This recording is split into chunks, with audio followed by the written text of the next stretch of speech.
Happy New Year. Merry New Year. It's And beef jerky time. and speaking of the calendar, happy birthday to Oh, look at Professor that. Tolkien. JRR. So yeah, he's actually 132. So this Oh, is that his he's surpassed Bilbo. he surpassed Bilbo. This is his 1382nd birthday. Oh, nice. Yeah. That's Ripe crazy. old That is age. actually like when you think about He looks like well he looks well preserved. Maybe he has the ring. I know. What were you going to say? Yeah. No, I just when you think about like how much time has actually passed, 132. Like he passed away in 73, right? Which is 50 Yeah. years ago, right? Oh, that's right. It puts things in perspective though. Too much bloody perspective.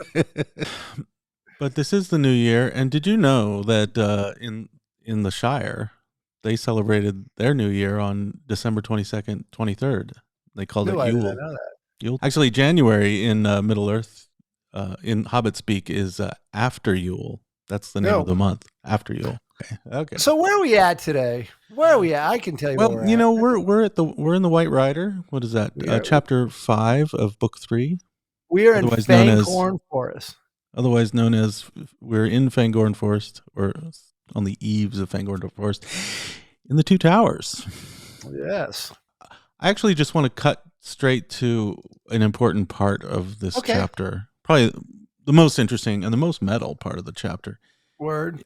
And I'm referring specifically to that moment where Gandalf meets up with Aragorn, Gimli, and Legolas and recounts his encounter with the Balrog and their fight and his fall into the depths of the mountains. There's something about like when Tolkien describes darkness or evil or dark things, he usually leaves it undescribed. And even Tolkien or even Gandalf here says, I have walked there, but I will bring no report to darken the light of day. So he doesn't even want to talk about the things he Right. finds in the deep, in the dark. You know what? You know. And real quick, let me just save your point. Don't forget it. But I think that's. I mean, we've talked about this before, but I think it's like a Tolkienistic approach to writing that I actually think is very effective because it runs parallel with the fact that he doesn't really describe Sauron in any great depth, or not really, or have Sauron make an appearance. So anytime there's something extremely dark and deep and menacing, it gets left in the shadows and not really described in very much detail. What were you gonna say? Right. No, I was gonna say like the fact that he's like ever I hewed him till he at last he fled into the dark tunnels. They were not made by Durin's folk, Gimli, son of Glow, and far, far below the deeper delvings of the dwarves. The world is gnawed by nameless things. Even Sauron knows them not. That always creeped me out because it's kind of like creepy. We went from Tolkien to Lovecraft like really quick. You know it is Tolkien at his most Lovecraftian. Yeah. It's kind of like. Yeah, that always reminded me of like the like outer darkness or inner darkness or whatever. Mm-hmm. Like this truly like hell, you know, in Middle Earth or whatever. I mean, but and the fact that he doesn't really like the reader, I think, is really curious about what he's seeing, what he's experiencing down there in the depths, but he like refuses to give us that. He refuses to like satisfy our insatiable desire to know what is down so deep in this nameless darkness. And I think it would just ruin the whole effect if he had like taxonomized all these different creatures, like, I saw a snaggle-toothed glowworm down there. If you see, like, there was a thing with tentacles on its face, and it was just like grabbing like rocks with its tentacles and gnawing them like it was food. Yeah, that would suck. I mean, it would be cool on one level, but it would be a little bit comic booky and a little bit like, pulpy. Yeah, but it's very classy that he left it kind of undescribed, I think. Right, and even the fact that the Balrog knew where it was going, implies that the Balrog just wandered aimlessly through these mountains for eons. That was creepy too. Yeah, that was creepy too. Like the Balrog, he knew where the endless stair was, right? Yeah, yeah. Um, he knew all his ways through those creepy tunnels. So it's like, what you want? We asked, I think, in a prior episode back when we were talking about Khazad-dûm, like, what has the Balrog been doing all these millennia down there, buried after probably the Wandering. first stage? He's just been wandering those halls. You know, like, can I just take a side note and Yeah, just yeah. say that Gandalf's cardio must be absolutely amazing. Oh, dude.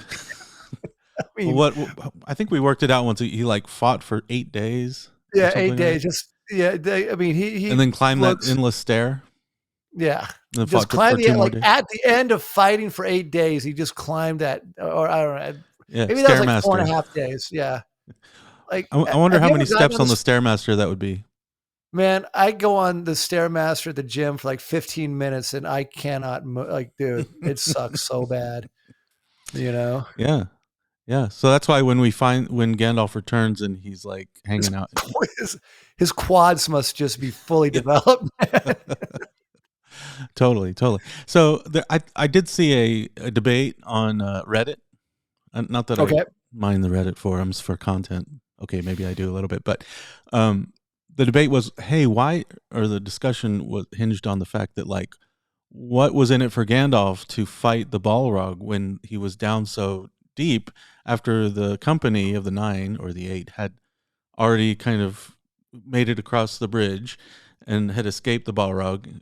After the company had kind of escaped, wouldn't it be what was in it for Gandalf to kind of keep fighting the Balrog after he was no longer a threat to the company? No, it's he was looking at the bigger picture, obviously. Obviously, yeah, yeah. So, Well, what do you think? What's your well, I think speculation some on that? people pondered that, yeah, he saw the bigger picture and that this was a possible ally for Sauron. That was mentioned. It's not my idea, but the Well, main that's mine. right. It's. I think it is. I mean, I think it, in some ways. I mean, just like, and also it's like self defense. I mean, this for a while. He said the Balrog was attacking him. The way Tolkien describes it, it seems at first he has no choice but to fight him because it says like he became a thing of slime after he fell into the water, right? And Right. he became stronger than a strangling snake. Ever he clutched me. So it was the Balrog doing the attacking and Right. clutching Gandalf, and then Gandalf threw him. But eventually, it sounded like the Balrog was like, Durnsbane was like, I've had enough of this, and he just fled. And it says he fled. And then the question was, why doesn't Gandalf just let him go?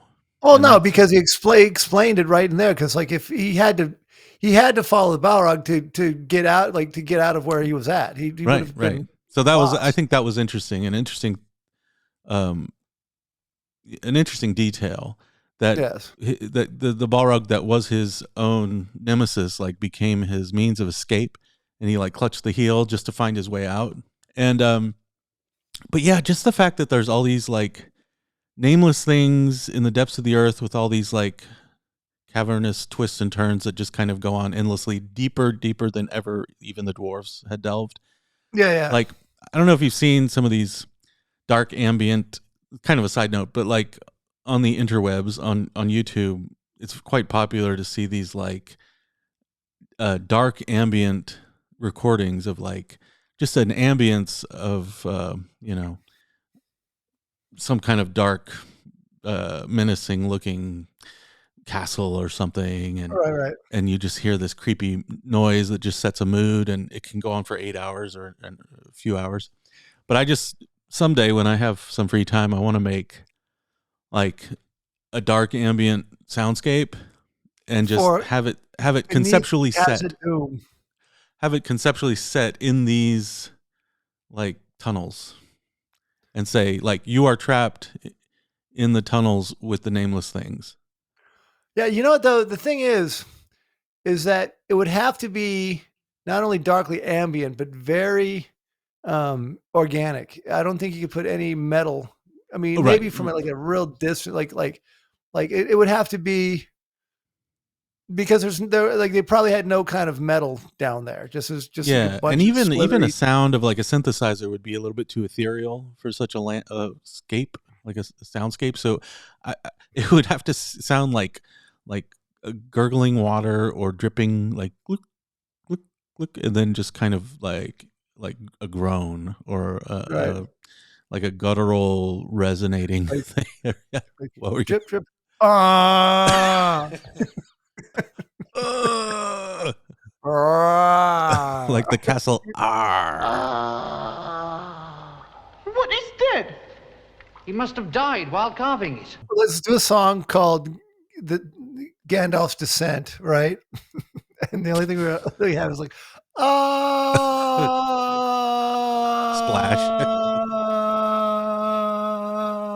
ah. And it goes for 8 days. He goes for 8 days. That'd be great. Just put it on loop. At the very end, a splash sound. It's like the lamest splash, like Or plunk.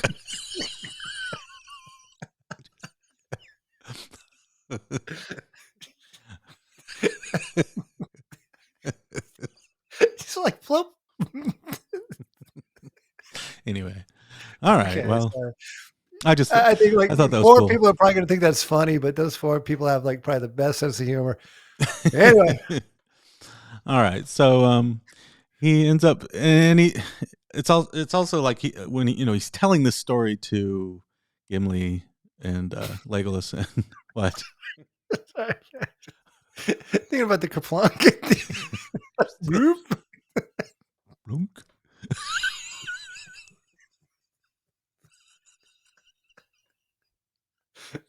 But it would sound great because we put enough reverb on it, you know. Listen to how huge that room sounds. Anyway, okay. Well, it'd be so far away. Yeah. Like, would you put the mic at the bottom of the well or at the top of the well? I think at the top of the well, just like this whole thing of just like 8 hours of just like the voice fading and then just bloop, bloop. Anyway.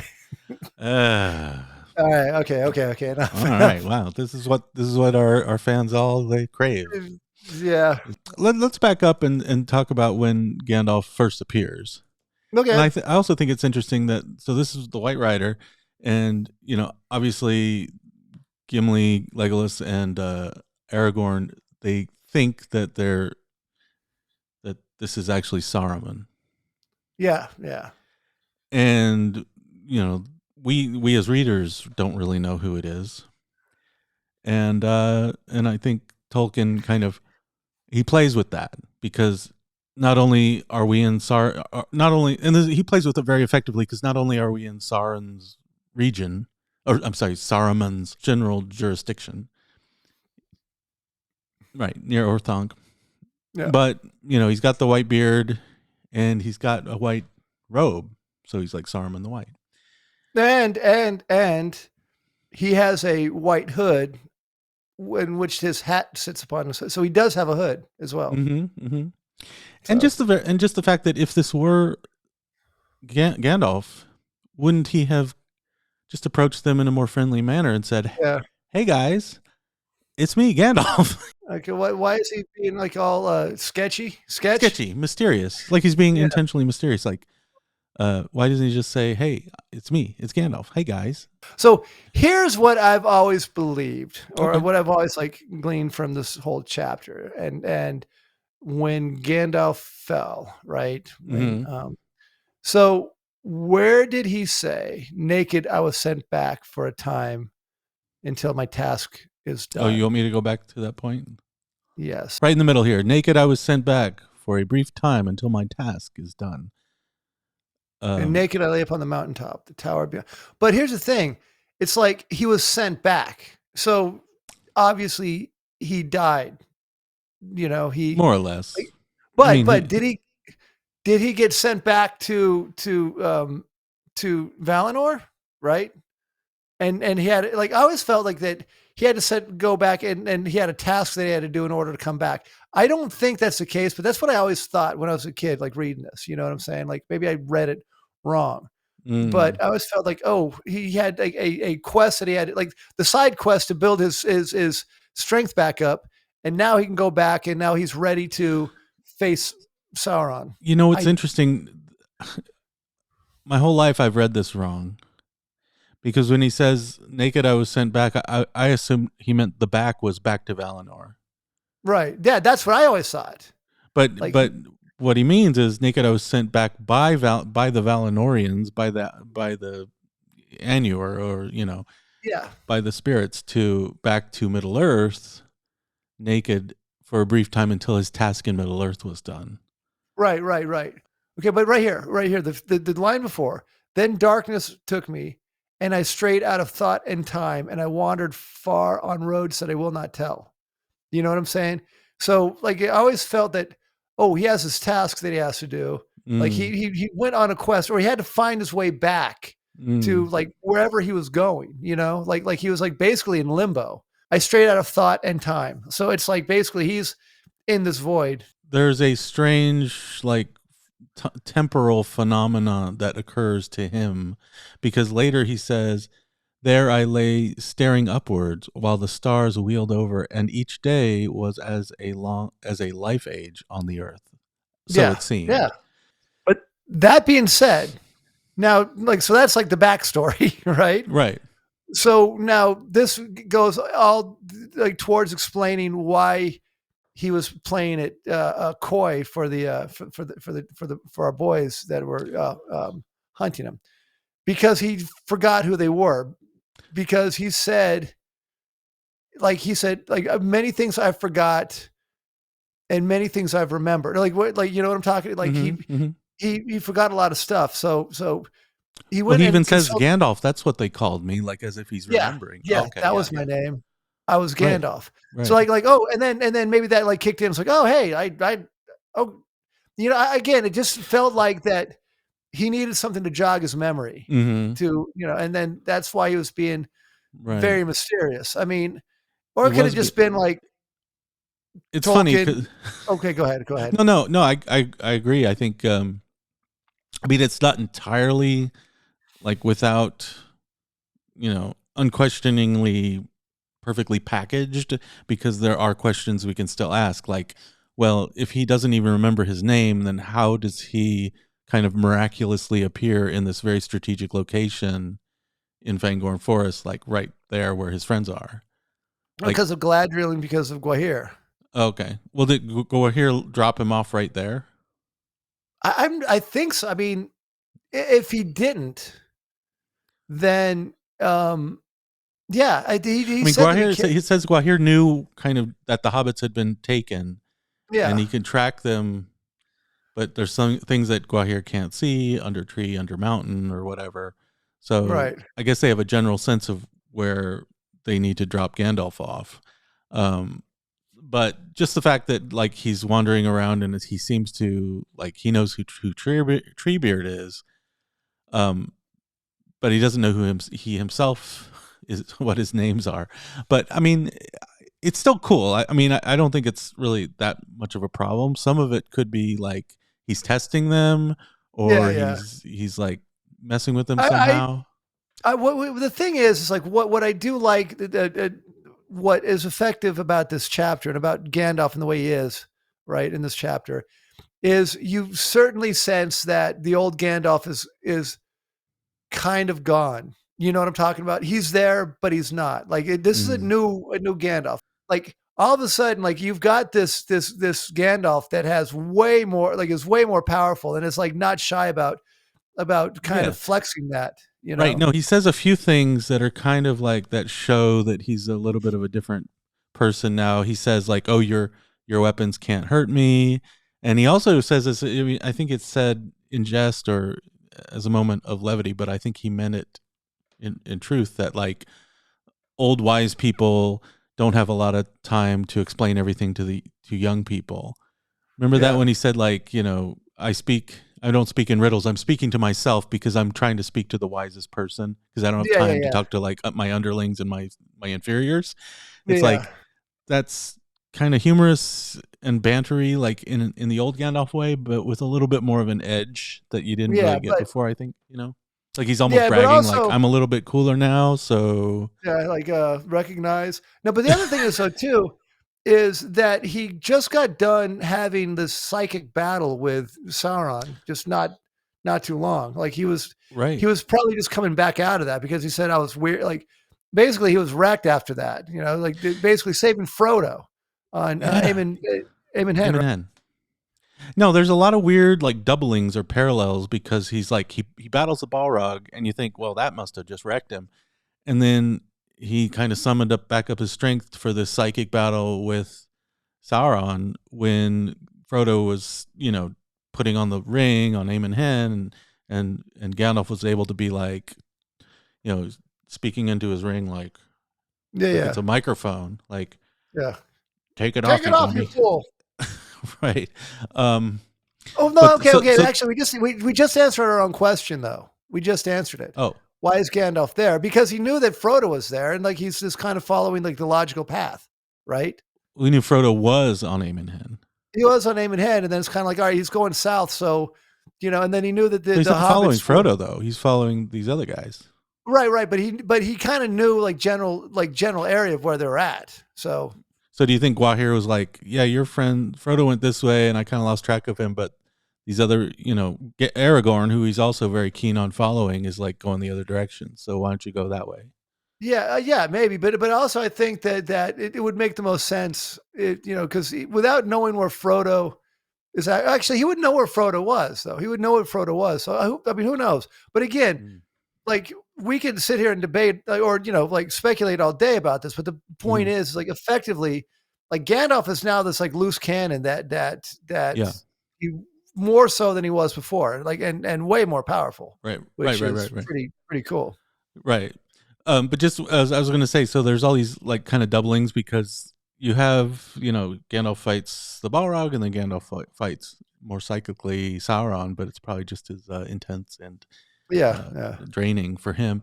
But then also getting back to, he goes on these when he's chasing the Balrog under the earth, he says, I don't want to talk about it. It was too crazy. And there was all these weird things deep under the earth that no one knows about. I'm not going to talk about it. That's very mysterious. But then like on the, after he dies and he goes back, I guess, to Valinor and to the spirit world, I strayed out of thought and time and I wandered on roads I will not tell. So he doesn't tell about the roads in the depths, nor kind of like in the heights, like in the spirit world. Those are other, very mysterious roads and things that he, that we'd like to know about. Hey, what happens when you die?